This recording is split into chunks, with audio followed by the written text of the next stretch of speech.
Hey everybody, it's Jeff Prendergast with my Week 12 weather screencast for ATM 101. We started off the week. I'm here in Fairbanks, right on the stationary front. We started off the week, it was cloudy. We had highs about 32 and lows close to 0 in the beginning of the week. The beginning of the week, the overall pattern is we have a highs over majority of Alaska here and lows down here in the northern Pacific Ocean. And we'll see how that changes over the week. And we see on Monday the high pressure system pushes down through to the south a little bit. We get about a partly cloudy sky here in Fairbanks.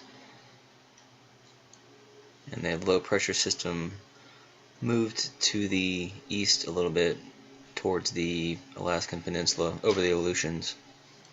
As we can see on Tuesday, the high pressure system has moved on through to Canada, and we have a low pressure system forming an occluded front. Looks like it's going to push up through the interior over the Kenai Peninsula. And on Thursday, you can see that low front did push up through the north. Brought lots of moisture to the Kenai and some into the interior with some clouds and some precipitation with wintry mix, some snow. Just south of the interior, but a little bit of moisture all over. And that front has, on Friday, precipitation all along the southeastern Alaska, all the southern Alaska, to include the Aleutians, rain all over. And in the interior, we still have more of a dry polar mass over all of Alaska. And the next day, Sunday, it looks like we have the same weather cycle beginning again. We have a high mass over Siberia, which is going to make its way to Alaska. And we have the low, the Aleutian low, in the northern Pacific Ocean again. We're going to bring the same typical kind of weather patterns that we see in Alaska. So the forecasting methods in Alaska, it seems like in the interior, we have a pretty determined model that we use. We have a lot of high pressure and a lot of high pressure systems that come in from over Siberia and the polar region that bring a lot of cold temperatures in the winter and high temperatures in the summer with our altitude above sea level, about 500 feet above sea level. So we have the cold air that settles, so the high air pressure typically brings a more stable, consistent type of weather, kind of a drier air. So as we all know, in Fairbanks, it's very dry. So it's easy to predict for forecasters. It seems like they do a pretty good job. They usually know what the temperature is going to be pretty closely, and it's easy to monitor precipitation in the interior. And in the southern Alaska, it seems like Anchorage and Juneau, that whole southeast region, and the Aleutians is pretty much governed by the Aleutian low. Here in the northern Pacific, it always seems present. It's pretty easy to forecast when it's going to come in and drop off all its precipitation, and when it's going to stay down low and not do much. But overall, it's more of a maritime climate, so they know they're going to have more rain, lower pressure, higher moisture. So it's easier to predict, but in a completely different way than in the interior. Different maritime climate in the south as opposed to a continental climate in the interior of Alaska.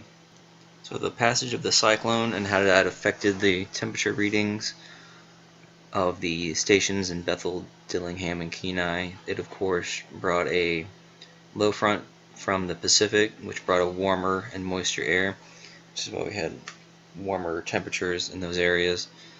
And I think everyone was expecting it to go east, but for some reason it went west. And of course, if it had gone to the east, it would have brought more precipitation to the Kenai, but it went west, sort of over the Aleutian Islands, so it brought a lot of moisture that way.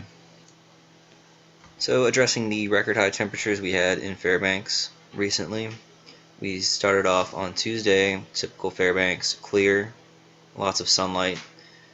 Typically clear means colder, but in this time of year, the Earth is radiated, or Fairbanks is so influenced by the sun. We actually were able to see a little bit of warming with the sun on Tuesday, and we received the low pressure came up and filled in all that clear sky with the low front from the south, brought in lots of moisture and warm air from already the radiated sunlight on the ground that we had. And we had higher winds than normal on this part of the week, which everybody who's been in Fairbanks for a long time knows that high winds mean warmer temperatures.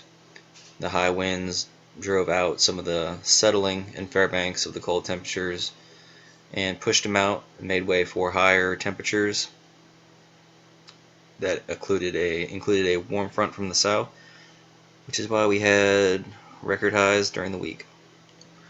So the reason we had more of a accurate forecast on the highs than we did previously is because we believe it's one of the forecasting methods.